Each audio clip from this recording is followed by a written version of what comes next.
प्रयागराज में बटुकों और सन्यासियों के साथ हुई कथित मारपीट का मामला अब तूल पकड़ता जा रहा है। इस घटना को लेकर धर्म जगत में भारी नाराजगी देखने को मिल रही है। ज्योतिष पीठ के शंकराचार्य स्वामी अवि मुक्तेश्वरानंद सरस्वती ने इस पूरे मामले पर बेहद तीखी प्रतिक्रिया दी है। शंकराचार्य ने साफ शब्दों में कहा कि बिना मांगे कैसी क्षमा। अगर किसी को अपनी गलती का एहसास ही नहीं है तो उसे माफ करने का सवाल ही नहीं उठता। उन्होंने कहा कि एक सन्यासी होने के नाते वे क्षमाशील हैं। उनके मन में किसी के प्रति द्वेष नहीं है, लेकिन धर्म और सनातन परंपरा के अपमान को वो किसी भी कीमत पर स्वीकार नहीं कर सकते। उन्होंने आरोप लगाया कि उनकी आंखों के सामने बटुकों और सन्यासियों के साथ मारपीट की गई और सनातन परंपरा को रौंदने की कोशिश हुई।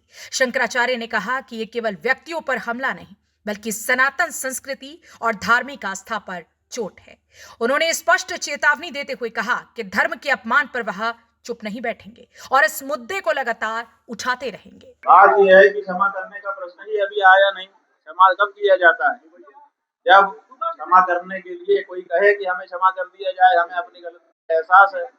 अभी तो उन्होंने ये सब कुछ कहा ही नहीं। जहाँ तक हमारा व्यक्तिगत प्रश्न है, एक सन्यासी होने के नाते हम किसी को दोषी नहीं मानते, हम तो क्षमाशील ही हैं।